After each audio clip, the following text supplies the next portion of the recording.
Welcome students. હું Hemali Patel.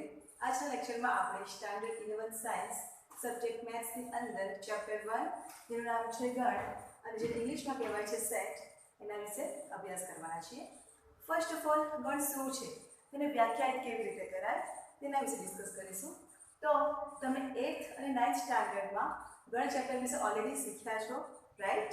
Okay, તો આપણે 11th સાયન્સની અંદર ગણ ચેપ્ટરનો વધારે ડિટેલમાં અભ્યાસ કરવાના છીએ. આ ચેપ્ટર તમારું ઇમ્પોર્ટન્ટ છે. કેમ? કારણ કે જે તમારા આગળના ચેપ્ટરો છે સંબંધ અને વિધેય, શ્રેણી અને શ્રેણી, સંભાવના વગેરે ચેપ્ટરમાં આ ગણ ચેપ્ટરનો બેઝિક કન્સેપ્ટ બહુ જ યુઝ થાય છે. એટલા માટે ધ્યાન આપીશું. સ્ટાર્ટ કરીએ. ગણ. તો ગણ એ સુવ્યાખ્યાયિત વસ્તુઓનો સમૂહ છે. લખું છું બોર્ડ પર. ગણ એ સુવ્યાખ્યાયિત વસ્તુઓનો સમૂહ છે. શું લખ્યું છે? ગણ એ સુવ્યાખ્યાયિત વસ્તુઓનો સમૂહ છે. હવે સુવ્યાખ્યાયિત એટલે શું? તો સુવ્યાખ્યાયિત એટલે એવો સમૂહ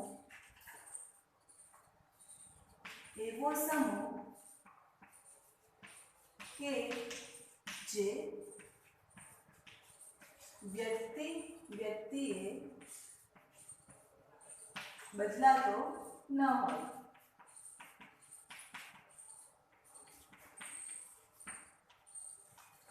સુવ્યાખ્યાયિત એટલે શું છે? કે એવો સમૂહ કે જે વ્યક્તિએ બદલાતો ન હોય. એનો મતલબ શું? કે દરેક વ્યક્તિનો જવાબ જે છે એ સરખો આવે, અને જો જવાબ દરેક વ્યક્તિનો સરખો હશે તો જ એને સુવ્યાખ્યાયિત કહેવાશે, અને જો સુવ્યાખ્યાયિત સમૂહ હશે તો એને ગણ કહેવાશે. આપણે ઉદાહરણ જોઈશું એટલે વધારે ક્લિયર થશે તમને. સપોઝ હું તમને એવું કહું કે 11th સાયન્સના જેટલા પણ સ્ટુડન્ટ્સ છે એની યાદી બનાવો. લખીશ બોર્ડ પર. 11th સાયન્સના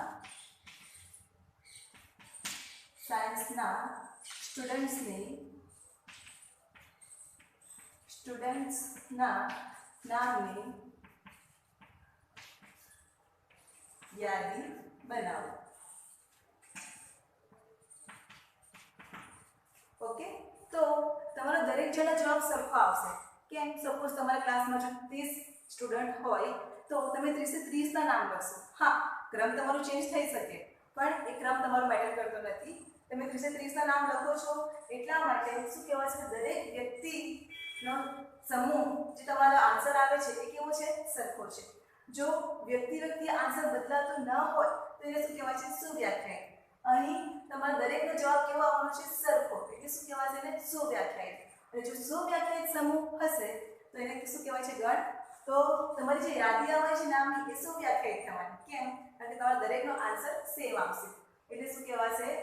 કે આ જ તમારું વિધાન જે લખ્યું છે એ ગણ છે. ઓકે, હવે સપોઝ તમને હું એવું કહું કે 11th સાયન્સના 5 ઇન્ટેલિજન્ટ સ્ટુડન્ટ્સના નામ લખો. 11th સાયન્સના 5 ઇન્ટેલિજન્ટ સ્ટુડન્ટ્સના નામ લખો. તો ઇન્ટેલિજન્ટ શામાં ઇન્ટેલિજન્ટ છે એ મને નથી ખબર.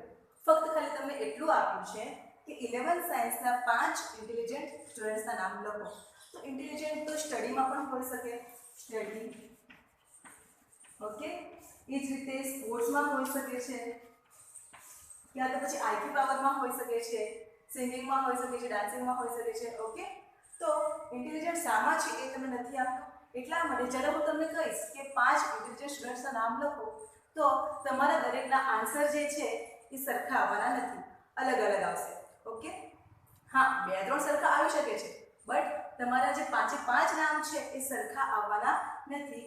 અને જો નામ સરખા નહીં આવે એટલે શું કહેવાશે? કે વ્યક્તિએ તમારો સમૂહ શું થાય છે? અહીં બદલાય છે.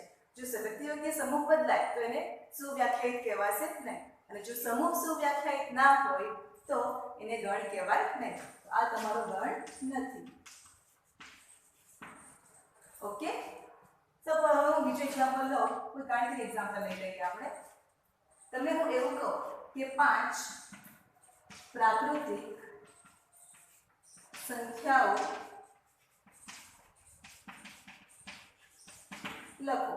તો 5 પ્રાકૃતિક સંખ્યા એટલે આપણે જાણીએ છીએ કે પ્રાકૃતિક સંખ્યા એટલે 1 2 3 અપ ટુ ઇન્ફિનિટી સુધીની સંખ્યા હોય. તો જે સ્ટુડન્ટ્સને જે નંબર્સ પસંદ હોય ઓબ્વિયસલી એ જ લખવાનું છે. તો કોઈ લખી દેશે 1 9 38 બરાબર 100 55. ઓકે, તો બીજું કોઈ સ્ટુડન્ટ્સ એવું લખશે કે 99 98. ઓકે, તો તમારા જે જેટલા પણ સ્ટુડન્ટ્સ છે એના બધા આ જે નંબર્સ છે એ સરખા આપવાના નથી. એટલે શું કહેવાશે? આ ગણ નથી. અને હવે હું જો એવું કહું કે પ્રથમ 5 પ્રાકૃતિક સંખ્યાઓ લખો. હવે શું આવ્યું કે પ્રથમ 5 એટલે આપણે જાણીએ છીએ કે પ્રાકૃતિક સંખ્યાઓ 1 થી સ્ટાર્ટ થાય છે. તો પ્રથમ 5 એટલે તમારી 1 2 3 4 5 જ આવવાની છે. એના સિવાય બીજું કંઈ આવવાનું નથી. તો હવે તમારો બધાનો આન્સર શું આવવાનો? સેમ. એટલે કે વ્યક્તિએ જવાબ કેવો આવે છે? સેમ આવે છે, બદલાતો નથી. જો વ્યક્તિએ જવાબ તમારો સેમ આવતો હોય, સમૂહ સમાન હોય તો એને શું કહેવાય? સુવ્યાખ્યાયિત. અને જો સુવ્યાખ્યાયિત જે સમૂહ હશે એને શું કહેવાય છે? ગણ. માટે આ તમારું શું થશે? ગણ છે. ક્લિયર થયું કે ગણ કોને કહેવાય? હવે આપણે જાણીએ છીએ ગણને જો દર્શાવવું હોય તો કેપિટલ મૂળાક્ષરો. ગણ દર્શાવવા માટે અંગ્રેજી મૂળાક્ષરો A B C X Y Z નો ઉપયોગ થાય છે. ABC XYZ નો ઉપયોગ થાય છે. અને જો આપણે ગણની અંદર ઘટકો દર્શાવવું હોય તો ઘટકોના વચ્ચે આપણે શું લખીએ છીએ? અલ્પવિરામ. ઓકે, ઘટકો વચ્ચે ઘટકોને અલ્પવિરામ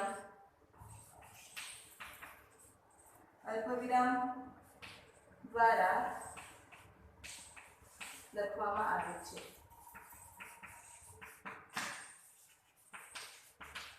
એનો મતલબ શું કે જેટલા પણ નંબર્સ હશે, વસ્તુ હશે અથવા તો નામ હશે તો એ નામની વચ્ચે શું મૂકવામાં આવે છે? અલ્પવિરામ મૂકવામાં આવે છે. ઓકે, હવે આગળ જે તમારું ગણ છે એને તમે છગડીયા કૌંસમાં લખવામાં આવે છે. ગણને ધનુષ કોષ કહેવાય છે. કૌંસમાં લખવામાં આવે છે. જે પણ ગણ લખશું આપણે ઓલવેઝ છગડીયા કૌંસના અંદર લખીશું. તો આ થયું ગણ. સમજાયું બધાને? ઓકે, હવે આપણે કેટલાક સંખ્યાઓના સમૂહ લેશું કે જે તમે ઓલરેડી શીખીને આવ્યા છો. ઓકે, તો એના વિશે આપણે રિવિઝન કરી લઈએ.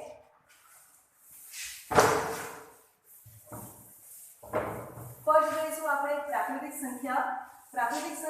જે ઇંગ્લિશમાં કહેવાય છે નેચરલ નંબર. તો નેચરલ નંબર પરથી શું આવશે? n આવશે. તો પ્રાકૃતિક સંખ્યા માટે આપણે n લખીશું.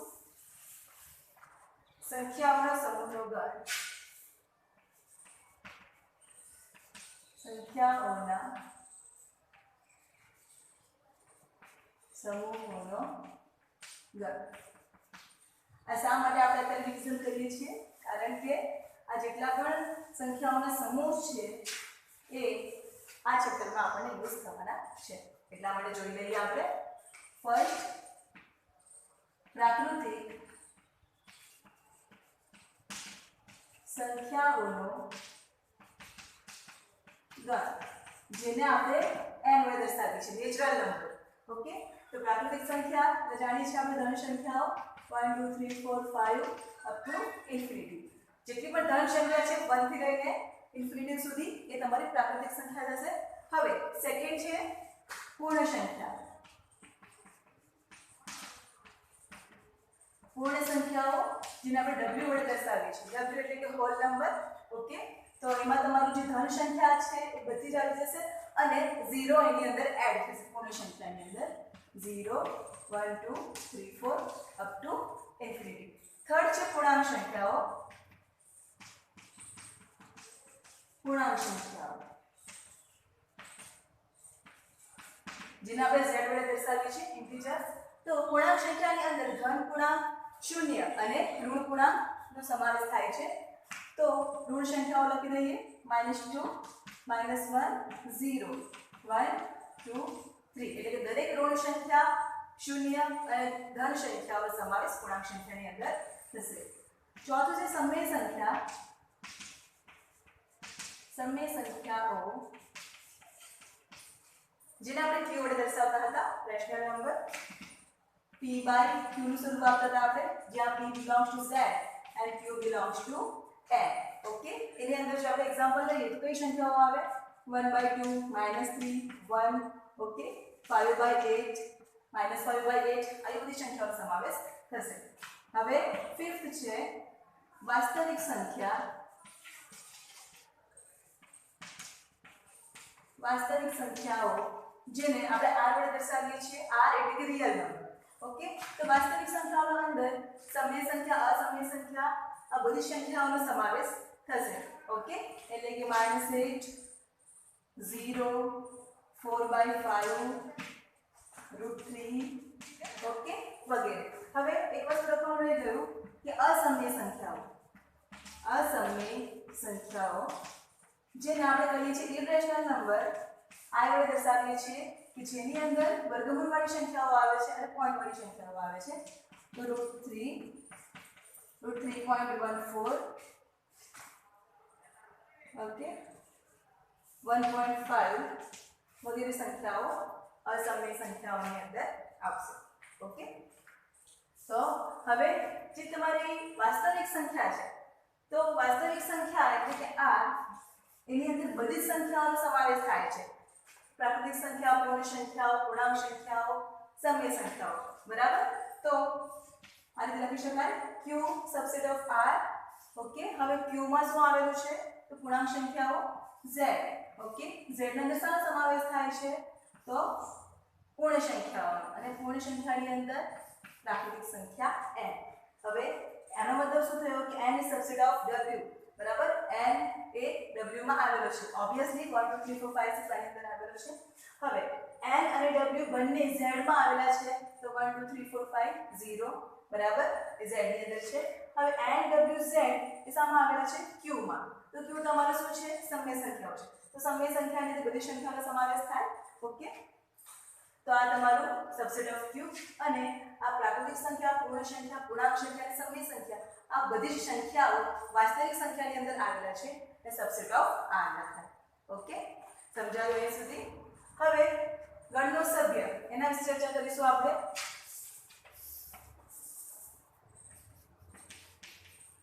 ગણનો સભ્ય હોવું.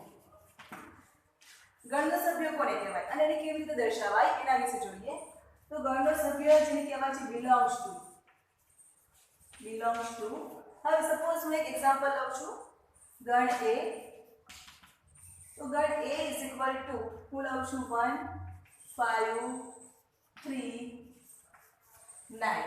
હવે આ ગણની અંદર કેટલા ઘટક આપ્યા છે? તો 4. કયા છે? 1 5 3 9. 1 5 3 9 આ ગણની અંદર આવેલા છે, એટલા માટે 1 5 3 9 ને આ ગણ a ના સભ્ય કહેવાશે. તો જો સભ્ય દર્શાવવું હોય તો કેવી રીતે લખાય એના વિશે લખીએ. સપોઝ મને 5 માટે લખવું હોય તો 5 belongs to a. શું વંચાય છે? આને belongs to એટલે કે સભ્ય હોવું. 5 એ a નો સભ્ય છે. 5 belongs to a. 9 છે કે નહીં એ લખવું તો 9 belongs to a લખાશે, કારણ કે 9 પણ a ની અંદર આવેલો છે. હવે હું એવું લખું સપોઝ 15 એના અંદર આવેલો છે? નથી આવેલો. 15 નથી આવેલો એટલે શું આવશે? does not belongs to a. શા માટે 15 does not belongs to a લખ્યું આપણે? કારણ કે ગણ a ની અંદર 15 જે છે એ નંબર આવેલો નથી, એટલા માટે. તો આ થયું ગણના સભ્ય. હવે ગણને આપણે બે રીતે વ્યાખ્યાયિત કરી શકીએ છીએ. ગણને વ્યાખ્યાયિત કરવાની રીત. ગણને આપણે બે રીતે વ્યાખ્યાયિત કરી શકીએ છીએ. પહેલું છે ગુણધર્મની રીત અને બીજું છે યાદીની રીત. ગુણધર્મની રીત, બીજું છે યાદીની રીત. યાદની રીત મતલબ કે છગડીયા કૌંસની અંદર આપણે કોઈ પણ સંખ્યા લખી દઈએ, કોઈ પણ વસ્તુ લખીએ, કોઈ પણ નામ લખીએ અને એના વચ્ચે અલ્પવિરામ મૂકતા જઈએ તો એને યાદની રીત કહેવાશે. ઓકે. અને ગુણધર્મની રીત કોને કહેવાય? જે મેં અહીંયા એક્ઝામ્પલ લખ્યા હતા કે 11th સાયન્સના સ્ટુડન્ટ્સના નામ લખો, બરાબર? તો વિધાન તમને આપ્યું હોય, બરાબર, તો એ તમારું ગુણધર્મ જેવું કહેવાશે. આપણે એક્ઝામ્પલ જોઈશું એટલે વધારે ખ્યાલ આવશે. હવે તમને એક્ઝામ્પલ પૂછાય છે 1 માર્ક્સની અંદર કે સપોઝ તમે કોઈક ગણ આપીતો હોય, ગુણધર્મની રીતે આપેલો હોય, તો એના પરથી તમારે શામાં ફેરવવાનું હોય? યાદીની રીતમાં. ક્યાં તો પછી તમને યાદીની રીતમાં ગણ આપ્યો હોય અને તમારે એને ગુણધર્મની રીતમાં ફેરવવાનું હોય. ઓકે. તો આપણે એક એક્ઝામ્પલ જોઈએ. તો ગણ એ લઈ લઉં છું, x, કે જ્યાં તમે 2 ટપકા છે અને શું વંચાશે? કોલન. આપણે બોલીશું શું? જ્યાં. ઓકે. x જ્યાં x એ અંગ્રેજી મૂળાક્ષરના સ્વરનો ગણ છે. શું આપ્યું છે? x જ્યાં, એટલે કે x તમારું શું છે? તો x એ અંગ્રેજી મૂળાક્ષરના સ્વરનો ગણ છે. તો અંગ્રેજી મૂળાક્ષરના સ્વર કયા કયા છે? તો a e i o u જાણીએ છીએ આપણે. તો જે તમારો x છે એ તમારો શું બની જવાનો? Is equal to a e i o u. Okay. તો આ તમારું શું થઈ ગયું? યાદીની રીત. જ્યારે આ તમારું શું હતું?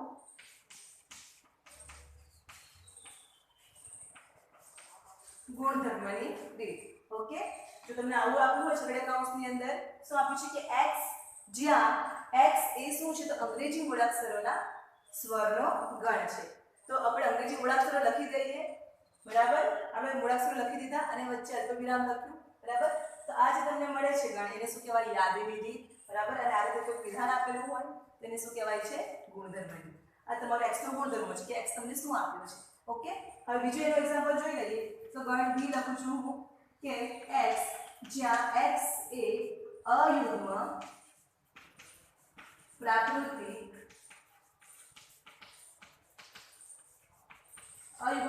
સંખ્યાઓનો ગણ છે. તો અયુગ્મ પ્રાકૃતિક સંખ્યા એટલે કઈ આવવાની?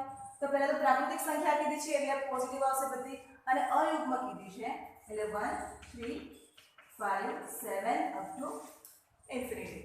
ઓકે. તો આ તો તમારો જે x શું છે તમને આપ્યું છે એ શું છે? ગુણધર્મ. અને આ જે આપણે 1 3 5 7 અપ ટુ ઇન્ફિનિટી લખ્યું એ તમારું શું કહેવાશે? યાદીની રીત. હા, હવે ગણમાં એ વસ્તુ ખાસ ધ્યાનમાં રાખવાની છે કે કોઈ પણ તમારો જે ઘટક છે એ તમારો રિપીટ થવું ના જોઈએ, એટલે ઘટકનું પુનરાવર્તન થવું ના જોઈએ. અને તમે જે તમારો ક્રમ હોય એ તમારો ચેન્જ થઈ જાય તો કોઈ મેટર કરતું નથી. ક્રમ તમે કંઈ પણ લખો આડો બધો ચાલે, કોઈ વાંધો નથી આવતો. હવે આપણે આગળ જોઈશું ઉદાહરણ 4 જોઈશું આપણે. બધાને ક્લિયર થઈ ગયું હશે કારણ કે આપણે ઓલરેડી શીખીને આવ્યા છીએ, એટલું કોઈ નવું નથી. ઉદાહરણ 4.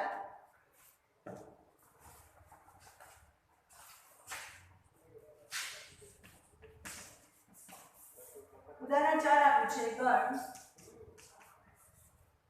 છગડીયા કૌંસની અંદર 1/2 2/3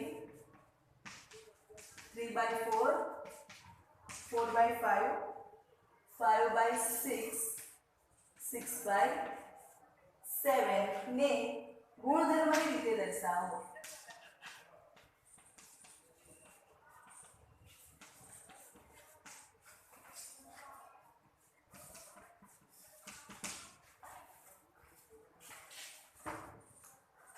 So આપ્યું છે એક્ઝામ્પલ કે ગણ 1/2 2/3 3/4 4/5 5/6 6/7 ને આપણે ગુણધર્મની રીતે દર્શાવવાનું છે.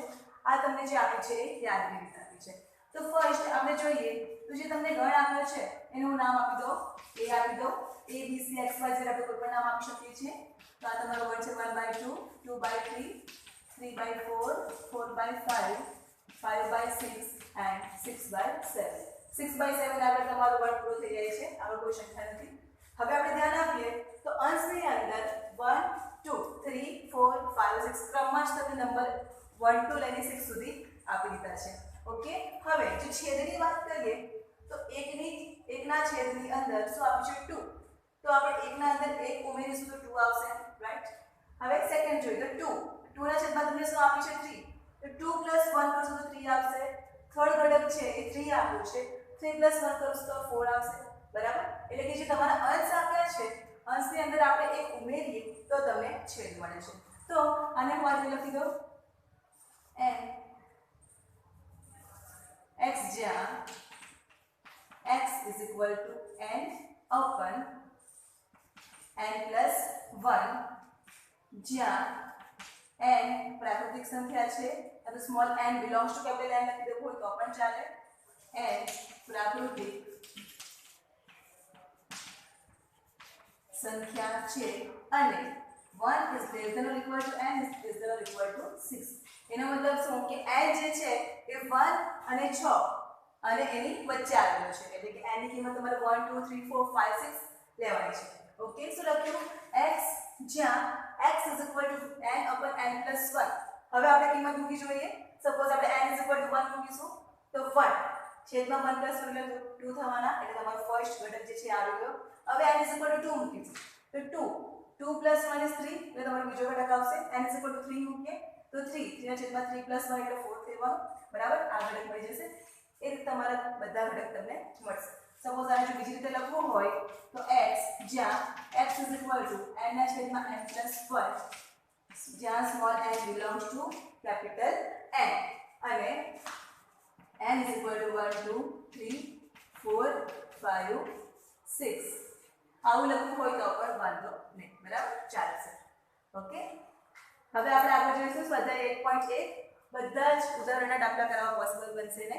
ઓકે, લખી લો.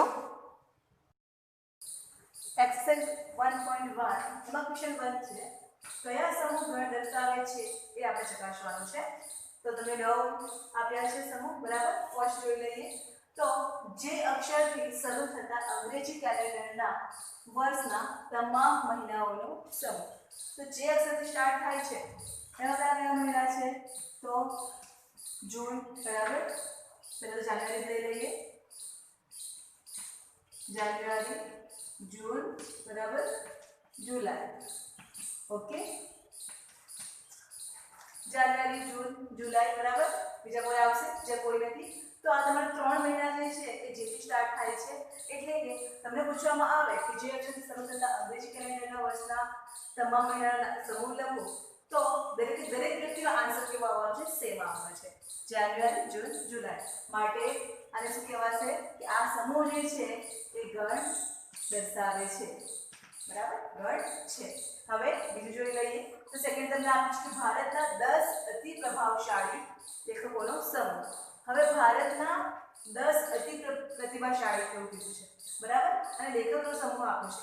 તો લેખક એ કયા ક્ષેત્ર છે એ તમને કીધું નથી, બરાબર. તો લેખક તો ઘણા બધા હોય છે કે બરાબર, નવલકથાઓ પણ લખે છે, પાઠ લખે છે, પછી જે તમારા પિક્ચર્સ બનતા હોય એના પણ રાઇટર હોય છે, બરાબર. તો એ લેખક કયા ફિલ્ડનો છે એ તમને આપ્યો નથી. તો જો આપણને ક્વેશ્ચન પૂછવામાં આવે તો આપણને જે ગમતા હોય એ લેખકના નામ આપણે લખી દઈએ. ઓકે, માટે દરેક વ્યક્તિના આન્સર અલગ અલગ આવશે. માટે આ તમારો જે સમૂહ આપ્યો છે એ ગણ નથી. થર્ડ આપ્યું છે કે દુનિયાના ક્રિકેટના ઉત્તમ 11 બેટ્સમેનોની ટીમ લખો. તો દુનિયાના ક્રિકેટના ઉત્તમ 11 બેટ્સમેન કીધા છે, કોઈ તમને પર્ટિક્યુલર દેશ નથી આપ્યો, બરાબર. તો દુનિયામાં કેટલા બધા ક્રિકેટર છે, ઓકે. તો એમાંથી 11 બેસ્ટ બેટ્સમેન આપણે કેવી રીતે લખીશું? તો દરેકના આન્સર જે છે અલગ અલગ આવશે, એટલે શું કહેવાશે? આ ગણ નથી. હવે ફોર્થ, તમારા વર્ગના બધા જ છોકરાઓનો સમૂહ. આ આપણે ઓલરેડી એક્ઝામ્પલ જોઈ ગયા છે, બરાબર.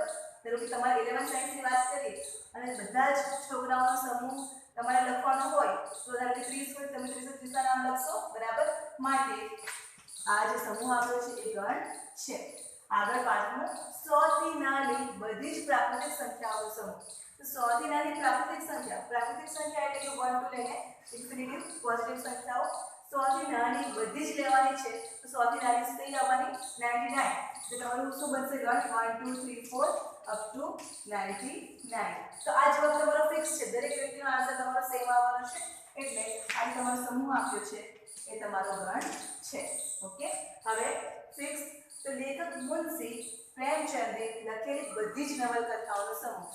તો જે પ્રેમચંદ છે બરાબર, લેખક મુનશી પ્રેમચંદ અને જેટલી પણ નવલકથા લખી હોય એ બધી જ નવલકથાઓનો આપણે સમૂહ બનાવી શકીએ છીએ. માટે આ તમારું જે સમૂહ આપ્યો છે એ ગણ છે. હવે આગળ બધા જ યુગ્મ પૂર્ણાંકોનો સમૂહ. તો બધા જ યુગ્મ પૂર્ણાંકો કઈ વાત કરી છે? પૂર્ણાંકોની વાત કરી છે. ધન પૂર્ણાંક કે ઋણ પૂર્ણાંક પર્ટિક્યુલર આપ્યું નથી. તો યુગ્મ પૂર્ણાંકોમાં શું આવવાનું? આ બાજુ -4 -2 બરાબર 2 4 6 બરાબર. એ તમારું ફિક્સ છે. એનાથી બીજા કોઈ આવવાના છે નહીં બરાબર. એટલે આ તમારું શું આવવાનું ગણ છે. ઓકે, હવે આગળ આ પ્રકારના બધા પ્રશ્નોનો સમૂહ. તો એ પણ આપણે ગણી શકીએ છીએ બરાબર. સેમ આવશે. તો આ પણ તમારું શું થશે? ગણ છે. હવે આગળ દુનિયાના ખૂબ જ ભયાનક પ્રાણીઓનો સમૂહ. તો દુનિયામાં તો ઘણા બધા પ્રાણીઓ આવેલા છે. ઓકે, અને ભયાનક જેને જે દ્રષ્ટિએ ભયાનક લાગે એ પ્રમાણે લોકો નામ લખી દે છે.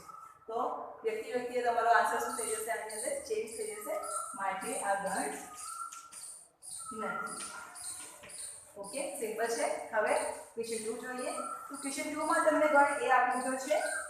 ક્વેશ્ચન 2